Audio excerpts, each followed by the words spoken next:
కాంగ్రెస్ ప్రభుత్వం శ్వేతపత్రం డ్రామాలను తిప్పికొట్టేందుకు బీఆర్ఎస్ సిద్ధమైంది. ఈ మేరకు తెలంగాణ భవన్ వేదికగా రేపు ఉదయం 11 గంటలకు పవర్ పాయింట్ ప్రజెంటేషన్తో వాస్తవాలను వివరించనుంది. 9.5 తెలంగాణ ప్రగతి ప్రస్థానం దేశ చరిత్రలోనే ఓ సువర్ణాధ్యాయమని బీఆర్ఎస్ వర్కింగ్ ప్రెసిడెంట్ కేటీఆర్ చెప్పారు. కాంగ్రెస్ ప్రభుత్వం తెలంగాణను విఫల రాష్ట్రంగా చూపించాలని ప్రయత్నిస్తే సహించమని మండిపడ్డారు. అగ్రగామి రాష్ట్రాన్ని అవమానిస్తే ఎట్టి పరిస్థితుల్లో ఊరుకోమని హెచ్చరించారు.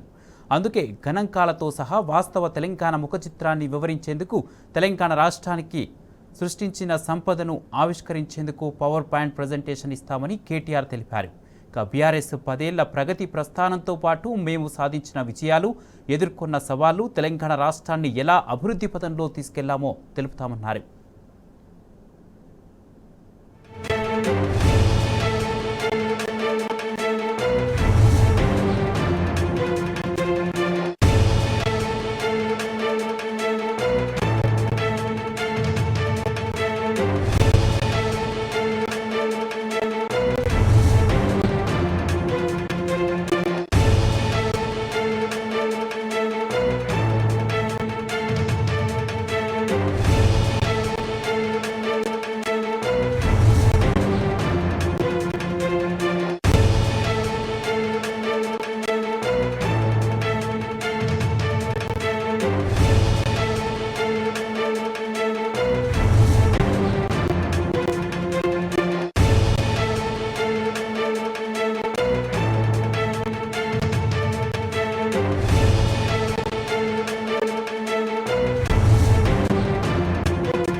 కాంగ్రెస్ ప్రభుత్వం శ్వేతపత్రం డ్రామాలను తిప్పికొట్టేందుకు బీఆర్ఎస్ సిద్ధమైంది.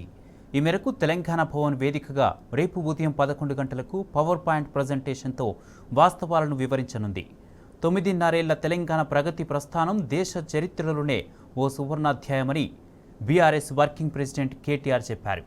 కాంగ్రెస్ ప్రభుత్వం తెలంగాణను విఫల రాష్ట్రంగా చూపించాలని ప్రయత్నిస్తే సహించమని మండిపడ్డారు. అగ్రగామి రాష్ట్రాన్ని అవమానిస్తే ఎట్టి పరిస్థితుల్లో ఊరుకోమని హెచ్చరించారు. అందుకే గణాంకాలతో సహా వాస్తవ తెలంగాణ ముఖ చిత్రాన్ని వివరించేందుకు తెలంగాణ రాష్ట్రానికి సృష్టించిన సంపదను ఆవిష్కరించేందుకు పవర్ పాయింట్ ప్రజెంటేషన్ ఇస్తామని కేటీఆర్ తెలిపారు. బీఆర్ఎస్ 10 ఏళ్ల ప్రగతి ప్రస్థానంతో పాటు మేము సాధించిన విజయాలు, ఎదుర్కొన్న సవాళ్లు, తెలంగాణ రాష్ట్రాన్ని ఎలా అభివృద్ధి పథంలో తీసుకెళ్లామో తెలుపుతామన్నారు.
కాంగ్రెస్ ప్రభుత్వం శ్వేతపత్రం డ్రామాలను తిప్పికొట్టేందుకు బీఆర్ఎస్ సిద్ధమైంది. ఈ మేరకు తెలంగాణ భవన్ వేదికగా రేపు ఉదయం 11 గంటలకు పవర్ పాయింట్ ప్రజెంటేషన్తో వాస్తవాలను వివరించనుంది.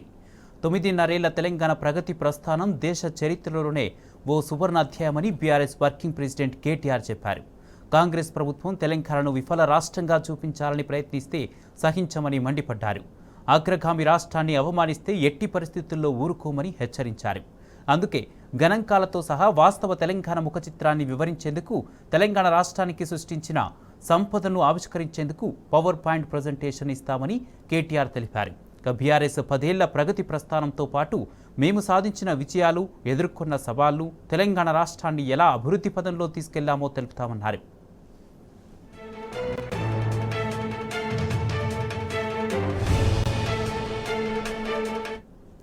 ఇదే అంశానికి సంబంధించి మరింత సమాచారం మా ఇన్పుట్ ఎడిటర్ సీతారామరాజు అందిస్తారు.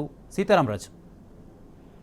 కుమార్, 6 దశాబ్దాల జీవన విధ్వంసం నుంచి వికాసం వైపు సాగిన తెలంగాణ ప్రగతి ప్రస్థానం, గత 9.5 ఏళ్ల ప్రగతి ప్రస్థానాన్ని వివరించేందుకు తెలంగాణ భవన్ వేదికగా రేపు BRS party working president KTR గారు శ్వేత పత్రాన్ని ఆవిష్కరించబోతున్నారు. దీనికి శ్వేత పత్రం అని నామకరణం చేశారు. ఇటీవల మనం చూసాం, కాంగ్రెస్ శ్వేత పత్రం పేరిట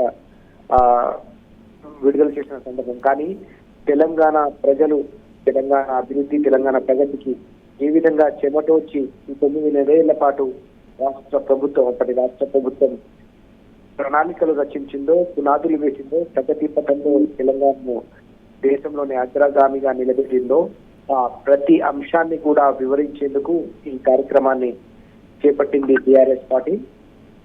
కేటీఆర్ గారు రేపు 11 గంటలకు పవర్ పాయింట్ ప్రెజెంటేషన్ ఇవ్వబోతున్నారు. ఈ ప్రెజెంటేషన్ లో అనేక కీలక అంశాలని ఆయన ప్రస్తావించబోతున్నారు. అన్నిటికంటే ముఖ్యంగా ఏ విధంగానైతే తెలంగాణ గతంలో సమైక్య రాష్ట్రంలో విధ్వంసానికి గురైంది, ప్రతి రంగానికి సంబంధించి ప్రతి వర్గానికి సంబంధించిన పెద్దలు ఏ విధంగా నష్టపోయారు, ఆ తర్వాత తెలంగాణ సాధించుకున్న తర్వాత రాష్ట్ర ముఖ్యమంత్రిగా కేసీఆర్ గారు బాధ్యతలు చేపట్టిన తర్వాత ఏ విధంగా ప్రతి రంగాన్ని పునర్నిర్మిస్తూ తెలంగాణ ప్రజల జీవితాలను, ప్రజల భవిష్యత్తుని, తెలంగాణ రాష్ట్ర ముఖ చిత్రాన్ని ఏ విధంగా కేవలం స్వల్ప కాలంలోనే 9.5 ఏళ్ల స్వల్ప కాలంలో ఏ విధంగా తీర్చిదిద్దారు, ప్రతి అంశానికి సంబంధించిన వివరాలతో కూడిన, అలాగే గణాంకాలతో కూడిన వివిధ పత్రాన్ని ఆయన విడుదల చేయబోతున్నారు. ఇప్పటికీ రాష్ట్ర వ్యాప్తంగా కూడా బీఆర్ఎస్ పార్టీ కేటీఆర్ గారి సారథ్యంలో విడుదల చేయబోతున్న ఈ శ్వేత పత్రంపై పెద్ద ఎత్తున ఆసక్తి నెలకొన్న సందర్భం కూడా మనకు స్పష్టంగా కనిపిస్తోంది. అనేక కీలకమైన రంగాలు, వ్యవసాయ రంగం కావచ్చు, విద్యుత్ రంగం కావచ్చు, అలాగే పారిశ్రామిక రంగం కావచ్చు, మొత్తంగా చూసుకుంటే ప్రజల జీవన ప్రమాణాలు కావచ్చు, వీటిని ఏ విధంగా గతంలో సమైక్య రాష్ట్రంలో సమైక్య పాలకుల వివక్ష అలాగే నిర్లక్ష్యం వల్ల ఈ విధంగా విధ్వంసం అయ్యాయో, ఆ తర్వాత ఆయా రంగాల వికాసం కోసం, ఆయా రంగాలకు సంబంధించిన పునర్నిర్మాణం కోసం ఎలాంటి సంస్కరణలు, ఎలాంటి విమోచన, ఎలాంటి ప్లానింగ్ జరిగిందో సమగ్రమైన వివరాలతో కూడిన ఒక సమగ్రమైన ప్రెజెంటేషన్ ఇచ్చేందుకు రంగం సిద్ధం చేసిన పరిస్థితి స్పష్టంగా కనిపిస్తుంది. రేపు ఉదయం తెలంగాణ భవన్ వేదికగా వేద పత్రాన్ని బీఆర్ఎస్ పార్టీ ఆవిష్కరించబోతోంది. Kumar. Right. Thank you Sitaramaraju.